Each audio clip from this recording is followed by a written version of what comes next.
Teve a volta da Kurama, teve o Kawaki sendo randomizado mais uma vez, teve a volta do Orochimaru, teve porradaria e muito mais nesse capítulo 9 de Boruto 2 Blue Vortex. E no vídeo de hoje nós iremos fazer uma review e depois analisar e comentar alguns pontos. Então se quiser ver a análise depois do review, fique até o final. E galera, vocês estavam pedindo muito para eu voltar a postar vídeos aqui no YouTube. Vocês pediram isso em lives que eu fiz, estavam pedindo para eu voltar nos comentários do TikTok, estavam me cobrando no direct do Instagram e até na caixinha de perguntas e me perguntando quando eu iria voltar a postar aqui. Então de verdade, valorize e deixe muito like nesse vídeo e muitos comentários, pois tem muita coisa boa para postar por aqui. Porém não faz o menor sentido se você não apoiar. Então já deixa aquele like e bora pro vídeo. O capítulo já começa com o Jura falando que está ali atrás do Naruto. Porém, quem eles encontraram foi a Himawari. O Shikadai não perde tempo e já pede ajuda por meio da unidade sensorial. Enquanto não chegam reforços, ele tenta ganhar algum tempo perguntando o que os egos fazem por ali.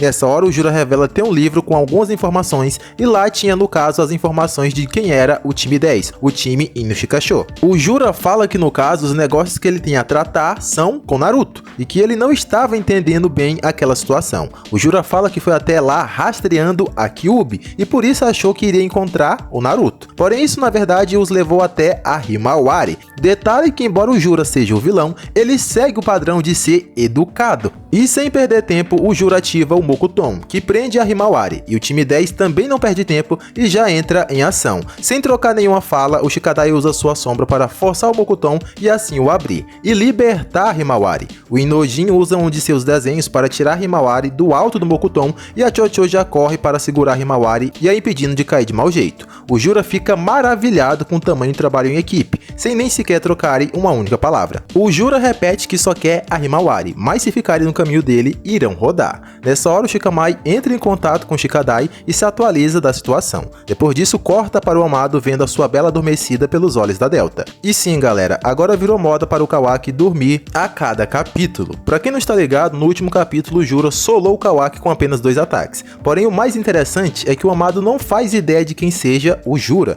e como ele sempre estava um passo à frente, seria normal se ele já tivesse noção dessa possibilidade. Mas ao que tudo indica, ele não fazia ideia dessa possibilidade do Jubi se transformar em uma pessoa. Depois disso vemos o Boruto e o Kashinkoji em um esconderijo. Esconderijo esse que é de certeza o mesmo que Naruto e Sasuke visitaram no arco do Shin, quando foram ver o Orochimaru. Então sim galera, de alguma forma o Orochimaru estava ajudando o Boruto. Talvez até tenha sido o Orochimaru que invocou o Minato para ensinar o Hiraishin ao Boruto, pois o Boruto já falou que não era tão bom quanto o seu avô usando a técnica, e para ele falar daquela forma, faria sim sentido que ele já tivesse visto o Minato em ação, e daí feita a comparação. Seguindo essa mesma lógica, deve ter sido o Orochimaru que também consertou o Kashinkoji. Afinal, após a luta contra o Ishiki, o Kashinkoji ficou totalmente debilitado. Mas essa parte é apenas teoria. O que de fato é um fato é que esse lugar realmente é o mesmo esconderijo do Orochimaru, pois as paredes e as luzes de serpente não deixam dúvidas. E bem, o sapinho que fica em Konoha vê a situação e já avisa ao Kashinkoji, e sem perder tempo, o Boruto volta a Konoha usando o Hiraishin.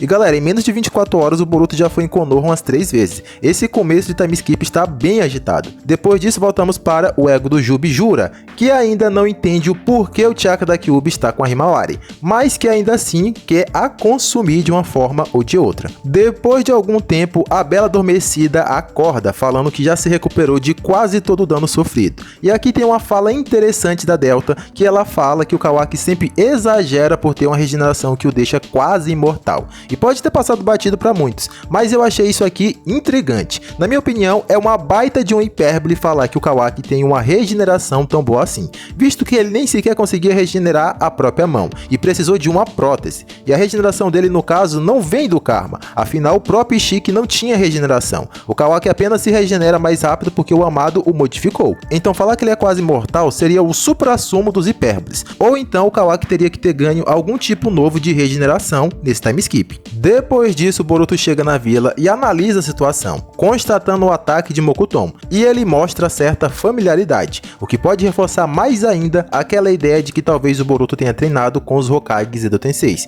como o Minato e o Hashirama. E cara, o Kawaki está insuportável. Ele mentiu tanto nesses últimos 3 anos que ele acreditou na própria mentira. Ele acusa o Boruto de ser aliado dos egos do Jubi e ao invés de priorizar atacar os egos, o safado do Kawaki tenta atacar o Boruto. E na sequência, o Kawaki lança as estacas de seu dojutsu no Boruto. Mas o Boruto simplesmente desvia com a maior facilidade. O Kawaki insiste em lançar as estacas, porém o Boruto desvia de todas tranquilamente e na moral, esse Boruto está muito badass. O Boruto segue andando calmamente em direção ao Kawaki e o bucha do Kawaki tenta atacar o Boruto diretamente com sua prótese. E meu amigo, o Boruto para o Kawaki com apenas um soco. Com apenas um soco, o Boruto deixa o Kawaki no chão. O Boruto ainda manda um patético. Parece que você não treinou o suficiente. E pra falar a verdade, pelo que foi mostrado, o Kawaki não treinou foi nada nesses últimos 3 anos. Apenas ficou dependendo do karma. Ou seja, a chance que o Amado precisava para trazer a sua filha de volta apareceu. Porque no nível atual o Kawaki não consegue derrotar o Boruto e nem o Jura. Então ele vai atrás do Amado para ganhar mais poder. Porém o bucha do Kawaki apela para o karma. E por meio da ressonância o karma do Boruto também é ativo. Porém o Boruto mostra preocupação com o karma e sai voando para ganhar distância do Kawaki e cortar o efeito da ressonância.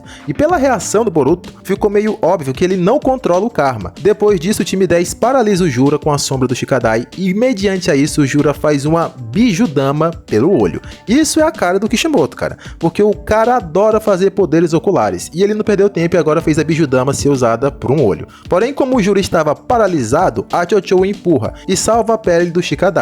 Porém, se liga na explosão que aquela mini Bijudama fez. Foi bem grande. E isso porque não foi uma Bijudama completamente carregada, porque senão o estrago teria sido bem maior. Eu arrisco a dizer que se fosse uma Bijudama finalizada, talvez conseguisse levar Konoha, tá? Depois disso, o Inojin pega os dois e fogem pelo ar. Como o alvo deles é a Himawari, o Jura não poderia atacar diretamente com outra Bijudama, pois a Himawari poderia morrer. E além disso, os egos do Jubi querem mais conhecimento. E o fato do time 10 proteger a Himawari, mesmo que isso arrisca suas vidas, é algo contraintuitivo. Ou seja, os egos do Jubi querem entender o porquê disso. E no final, temos a Himawari finalmente vendo a mini Kyuubi. A Kyuubi, no caso, só fala que não esperava que o Jubi a detectasse e pergunta se a Himawari sabia quem ela era. E no caso, a Himawari responde que sim. No caso, ela é a Kyuubi. E o capítulo acaba por aí. E beleza, agora vamos fazer algumas considerações. Essa Kyuubi é a mesma de antes? Ainda não temos essa resposta, porém se eu tivesse que chutar, eu diria que sim.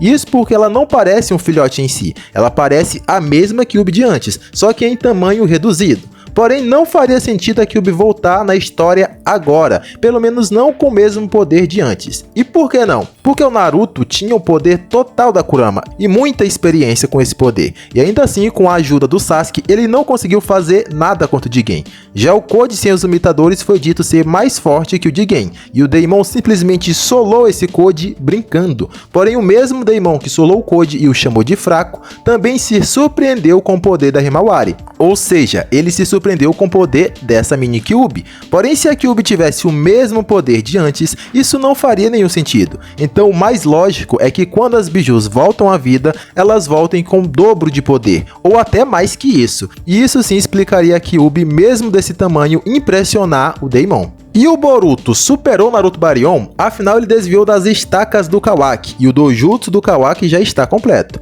E se eu tivesse que chutar, eu diria que não, porque o Kawaki estava na forma base. Porém eu pretendo fazer um vídeo só sobre isso, se esse vídeo aqui for bem. Se não for, não tem por que eu fazer outro vídeo, né? E basicamente foi isso, galera. Até tem mais coisas, porém seria melhor fazer vídeos específicos. Por exemplo, um vídeo teorizando sobre a volta da Kurama, outro vídeo explicando sobre o Kawaki e o Boruto terem ou não superado Naruto Baryon e o Ishiki, e por aí vai. Mas enfim, isso aí é vocês que vão decidir aqui nos comentários e com os likes. Enfim, esse foi o vídeo de hoje, eu vou ficando por aqui e até um próximo vídeo. Fui!